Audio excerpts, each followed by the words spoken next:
Prologue. The purpose of this presentation is to provide an audio enhancement in connection with the title document featured. Specifically, the presentation details project research pertaining to leading change through creating a learning-based organization. These activities were led by Patrick Huff, Kirk Marshall Clayton, and the Clayton Research Consultancy (CRC) team over a 2-year period. During this period, Mr. Huff led and supervised transformational change activities in accordance with his organization's client contract requirements. The following presents a comprehensive examination of organizational leadership as conducted in conjunction with an actively working corporation. All names or references to the subject corporation in the study have been changed to protect the identity of the participants. However, the facts and nature of the evidence and outcomes presented are taken from those experienced during the course of Mr. Huff's work with the subject corporation. Mr. Huff performed this research while studying organizational leadership at the University of Pepperdine during the completion of work associated with his doctorate of education. The study parallels Mr. Huff's work experience, civilian, and military education as related to a wide range of GO and NGO program initiatives and accomplishments. These activities involve leading change, transition to emerging trends, identification of needs and resource requirements, design, methods, and approach. Additionally, activities include research, strategy development, planning, solution integration, branding implications, implementation, return on investment, and performance assessments. As such, Mr. Huff offers this presentation as an effort to continue a dialogue with a wide array of interdisciplinary global technical experts, academic and industry leaders. Mr. Huff's research in connection with his activities while studying at Pepperdine University, in association with Kirk Marshall Clayton and CRC, present unique global leadership, qualifications, and experiences presented in a series of audio and video presentations. These cover Mr. Huff's collaborative research, interdisciplinary work, and experience acting in various leadership and consulting roles.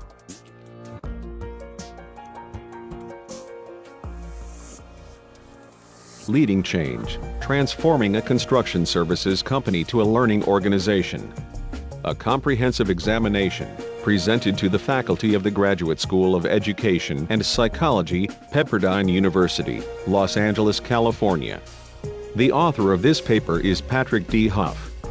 It is in partial fulfillment of requirements pertaining to the completion of a Doctor of Education in Organizational Leadership, November 2013. Mr. Huff wishes to thank the faculty and staff of the Graduate School of Education and Psychology for sharing their knowledge, experience, and contributions that enabled the completion of this work. Of particular note are the composition, theory, framework, and editing advice provided by Dr. June Schmeider Ramirez, Dr. Farzin Majidi, Dr. Kathleen Plinsky, Dr. Jack McManus, and Dr. Andrew Harvey. A recitation of the separately published manuscript follows to include an overview of the manuscript's contents and page references. Introduction, Biography, Approach to Study Methodology, Presentation, Abstract, Chapter 2, Current Situation page 16, MBI Today page 16, Symptoms of a Needs Assessment Requirement page 16, Evidence of Shortfalls in Leadership and Knowledge page 18, Balancing Focus Between SPELIT and SWOT Frameworks page 18, SPELIT and SWOT Needs Assessment page 19, Social Environment page 20, Political Environment page 21, Economic Environment page 21, Legal and Ethical Environment page 22, Intercultural Environment page 23, Technology Environment page 23, SPELIT and SWOT Analysis page 24.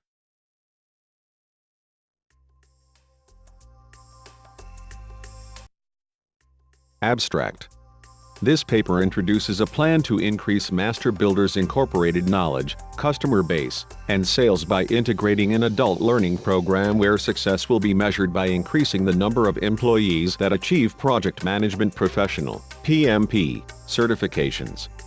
This knowledge is considered critical when avoiding the common trap of attempting to do too many projects with limited resources, training, and ill-informed leadership. Versa, 2012. Which in turn prevents achieving a sustainable market advantage. The Small Business Administration classifies Master Builders Incorporated, located in Los Angeles, California, as a small business construction services company. Since 2008, Master Builders Incorporated, MBI, has experienced performance problems that have resulted in flattened sales due to its leadership style and the absence of a learning culture as discovered in recent LPI 360 surveys and environmental assessments. This plan responds to MBI's Chief Executive Officer's (CEO) needs by implementing leadership and development programs necessary to drive culture change within MBI as it positions itself for an initial public IPO, viewed as critical to its survival within the next 2 years. My role in the effort is to act as the Change Management Officer (CMO), responsible for leading the plan's development and implementation.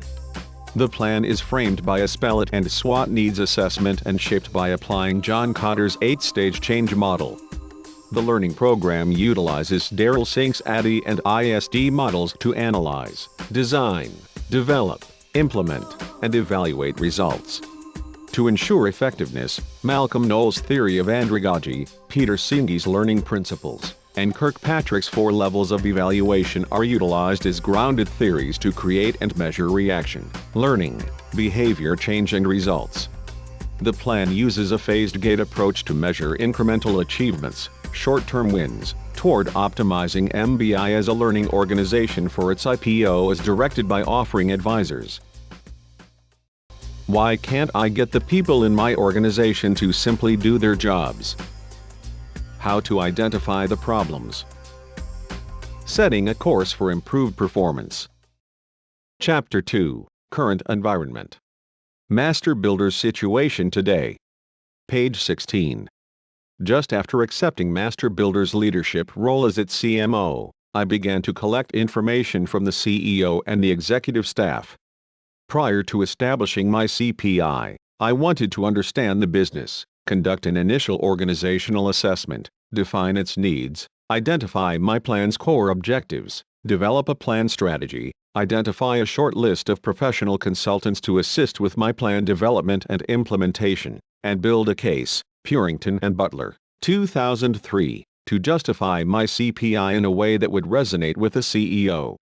I started this process by asking the CEO and his executive staff to explain the company's vision, mission, and short-term goals. I found only the CEO could provide a clear and concise definition of each. In fact, the executive staff and managers could not tell me how MBI's construction services truly distinguished it from its competitors. Over the next 90 days I reviewed the 5-year history of MBI, developed an in-depth appreciation of its current problems, needs, and began to build a passion to lead the company to its ultimate goal, the IPO, by creating a CPI that utilized best practices that fit the organization. I found myself studying the historical financial reports, human resources, employee records, current and historical education and training programs, to include gaining an appreciation for the company's strengths and weaknesses in light of its market segment by completing an informal strengths, weaknesses, opportunities, and threat SWOT assessment applying the PEST model. I knew that my efforts to build a case with the CEO in support of my CPI would require it to be well-grounded and economically justified by providing a measurable return on investment, ROI, Versa, 2012. Symptoms of a needs assessment requirement. I met with the CEO and sought to discover his responses to the following questions. 1. Where do you feel your employees fall short or fail the most? Page 17. 2. What major concerns do you have about your team? 3. How has MBI's learning and training programs contributed to leadership and the employees' abilities to achieve the company's goals? 4. What are the consequences of MBI not achieving its IPO goal? 5. What is the payoff if MBI meets the IPO goal? And 6. What results are expected from the CPI and how should they be measured? MBI's organizational structure, see Figure 9, Appendix F, pages 63, indicates the modeling of the company today to include my CPI's directorate and positions created to support its implementation. The Leadership and Learning Center, LLC, associated positions, and role changes are marked as new. As MBI's CMO, I feel the organizational structure, position, and role modifications are critical to ensuring direct access and communications, obtaining a top-level down buy-in, implementation, and enabling an open and transparent, 360-degree, bottom-level, up, employee feedback loop that will allow modifications to the plan as needed in leading change.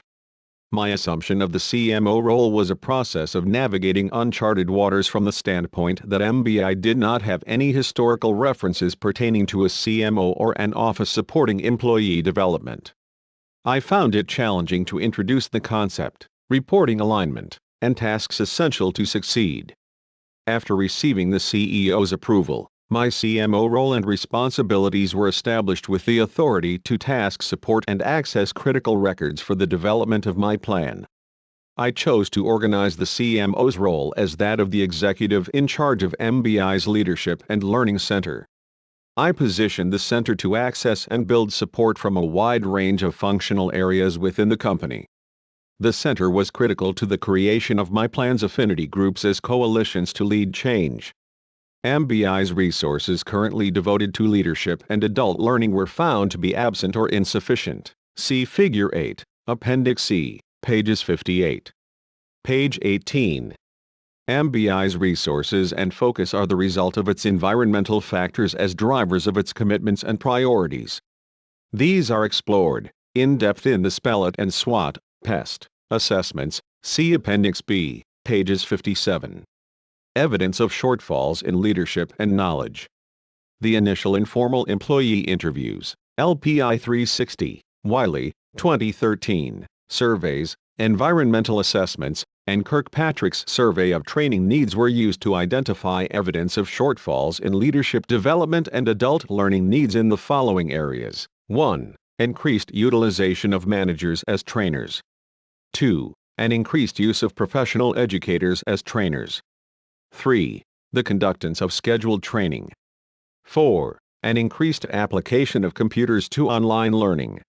5. The application of a curriculum that is focused on the leadership and learning needs, shown in Tables 6 to 9, Appendix E, pages 60 to 62. 6. An increase in employee training time. 7. An increase in work hours and resources committed to training.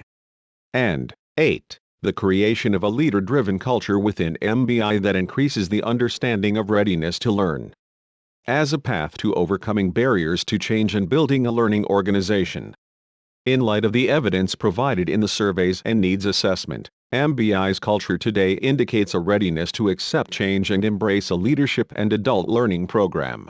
As Knowles argues, an organization's readiness to learn is a direct function of its leadership's understanding and appreciation of its employees' need to know, the coordination and creation of teaching moments, and relevant problem-centered learning. Knowles, 1984. Knowles, M., Holton, E., and Swanson, R., 2012, In Order to Lead Change. To accomplish this, my plan's approach provides for the exploration, investigation, discovery, feedback, and modifications necessary to improve MBI's leadership and performance in the areas essential to leading change and achieving its IPO. Balancing focus between SPELIT and SWOT frameworks. The SPELIT Power Matrix, Schneider-Ramirez, and Millett, 2007, and its strengths, weaknesses, opportunities, and threats, SWOT, assessment, Humphrey, 2005, are tools that frame environmental factors that drive related outcomes. Page 19. Albert S. Humphrey devised the SWOT technique while at Stanford Research Institute, SRI, in 1949 for use as a Fortune 500 company strategic planning method.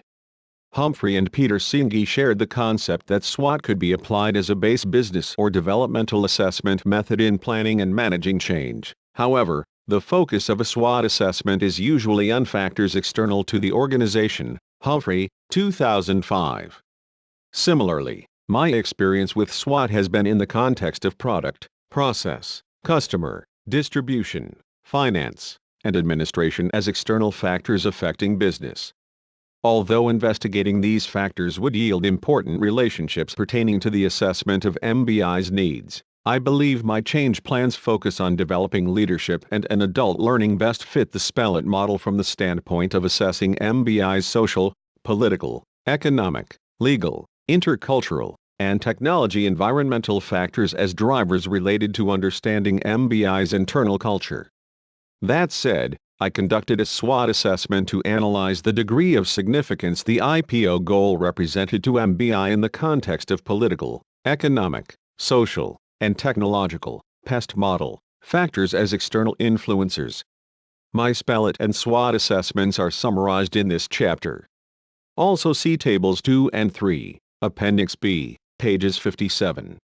SPELIT and SWOT Needs Assessment. My SPELIT assessment is based on the information collected from the initial interviews and surveys I completed at the front end of my planning as a process to gain insight into transforming and leading change at MBI. The following information presents the environmental factors and driving forces I identified as core to understanding MBI prior to conducting an analysis and designing an approach to developing a plan to address the problem identified by MBI's Chief Executive Officer. Page 20. Social. This assessment focuses on leader and employee interactions within the context of MBI's levels of authority, related organizational behavior, and lines of communication. In this case, MBI is hierarchical in its organization. See Figure 9, Appendix F, pages 63. Its structure represents a classic or conventional approach to organizational design, lines of authority, responsibility, and communication. These alignments are suited for organizations requiring management by control. McGregor, 2006. Schmider-Ramirez, and Millett, 2007. I discovered MBI's driving forces were not in alignment with its structure. The CEO and his executive officers did not follow 1. The structured alignment of authority, 2. The alignment of responsibility, and 3. The alignment of communication, which often bypassed those responsible with designated authority having a need to know. As a result, the overall performance of the company is being undermined by the actions of its leadership. In many cases, the precedent is being set by the CEO himself. McGregor argues that companies with classical hierarchical structures enforce social behavior that is learned and not natural to people. McGregor theorizes authority is central to management control. McGregor, pages 24. He continues by saying people are not naturally passive or readily compliant to organizational needs. This considered, the CEO's actions do not reinforce the classical or hierarchical behavior he established as MBI's organizational model. McGregor would likely argue the CEO is encouraging soft management deviant behavior, self-indulgence, as versus a disciplined commitment, self-sacrifice, to the betterment of the organization. The unintended outcome of the CEO's behavior is one that confuses and undermines MBI's performance. MBI does not presently offer any leadership or organizational behavior learning to increase its employee knowledge or understanding of different types of organizational models. I believe integrating this knowledge into MBI will force its leadership to decide on fully committing to disciplined management by control, or to re-examine its organizational model in favor of one that better resembles its CEO's behavior and that can improve the level of confidence, transparency, and communication that its leadership needs to improve performance. Page 21. Political. In order for my plan to succeed, it must meet or exceed the CEO's expectations in terms of positioning MBI politically to meet public and private standards of organizational behavior and conduct. When the CEO conducted his initial meetings with his investment bankers, they informed him that MBI's internal and external political alliances were critical to being attractive to a wide range of investor interests. To MBI's credit, the CEO has contributed resources and capital to numerous public service nonprofits as well as for-profit charitable foundations. MBI provides external support and contributions within its market segment and community of service in the following areas: 1. Education, 2. Health, and 3. Welfare, social services. MBI's internal environment encourages its employees to privately contribute to church events, Little League sports, care for the elderly, and in the areas of education, the arts, welfare, and health by co-sponsoring with MBI local libraries, arts councils, and Meals on Wheels. MBI conducts annual picnics and fundraisers to increase community, social, and political involvement that encourages employee community appreciation and giving. Economic. U.S. Small Business Administration research indicates approximately 50% of the country's gross domestic product, GDP, is generated by small business, SBA, 2013. Lawrence and Edwards, 2012. According to National Federation of Independent Business, NFIB, findings, the 2008 federal banking system meltdown imposed a serious and adverse effect on small business. According to NFIB research, small business access to bank and alternate capital resources became virtually non-existent. In MBI's case, this resulted in limiting growth in its market segment and its ability to raise capital reserves sufficient to broaden its customer base and the scale of its project selections. Page 22. After 2008, bank lending to small commercial and industrial companies fell by 25% in the 2 years after the collapse of Lehman Investment Bank, and has continued to constrict capital investment and lending markets that support these companies. SBA, 2013. Stevenson, 2013. Veeder and Weinzierl, 2010. Only in the last 2 quarters of 2013 have these capital markets reopened to small business. SBA, 2013. Stevenson, 2013. Since 2008, the federal government has acted to save the banking system, but they have only recently acted to provide relief of the massive credit crunch that engulfed small business. SBA, 2013. Stevenson, 2013. Bank lending began to recover in late 2010. Capital and lending to small businesses in 2013 is approaching pre-Lehman levels. Stevenson, 2013. In short, the CEO's financial awareness to movements in U.S. capital markets justifies his commitment to positioning MBI for an IPO within the next 24 months. The key to developing MBI's CPI is to get it right so as to underpin its IPO goal to capitalize from the current market trend by creating a leadership and learning plan that transforms MBI's organization to one that is built to learn. Purington, C., Butler, C., and Pfister Gale, S. 2003. Legal and ethical. MBI's current business environment is representative of one that charges its senior executive officers with full responsibility and the authority necessary to ensure the company is fully compliant with all local, state, and federal laws. As MBI is in the business of providing commercial and industrial construction services to big business, it falls into a classification of business that is subject to an extreme degree of health, welfare, and safety laws and regulations. Tobin, 2013. In order for MBI to successfully position itself for an IPO, it must ensure it maintains an exemplary compliance record. Page 23. Sustainment of MBI's current ethics culture and attention to project controls and safety will support the CEO's goal.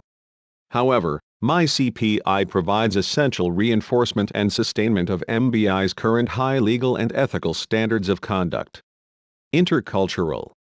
MBI's employment and inclusion of highly diverse ethnicities at all levels within the company's hierarchy represents an exceptionally well-proportioned balance of access to leadership, responsibility, and authority.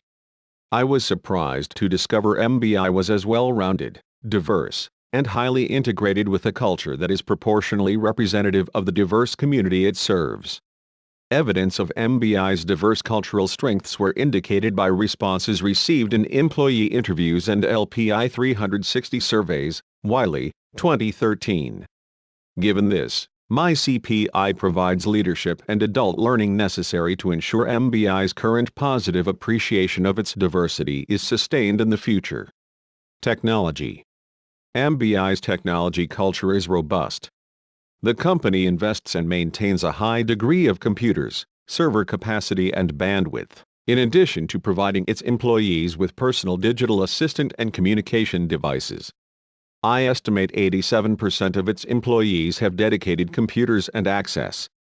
This is impressive for a small construction services business. Equally important is the company's technology applications include providing 100% of its employees with personal digital assistants, PDAs. Underpinning this computer and communication power is the company's investment in its server capacity and network bandwidth. These attributes, when coupled with MBI's current online accounting and reporting software, position MBI to fully deploy and support a robust series of web-based leadership and learning programs. The company's current technologies offer it an extraordinary opportunity to embrace a change plan that fully exploits web-based, online, adult learning within its affinity groups of computer-friendly and literate users. Page 24. SPELIT and SWOT analysis. The CEO's responses to the questions and the other information I collected from employees assisted me in formulating my CPI, needs assessment, leadership, and knowledge requirements. I discovered that core to the CEO's need was a requirement to increase MBI's employee knowledge and understanding of leadership and business processes, customer development, financial, and core task training or learning represented in the following areas. 1. A discovery and exploration into various effective styles of leadership. 2. The development and administration of budget and payroll systems. 3. Increasing knowledge and best practices in acquisition and procurement activities.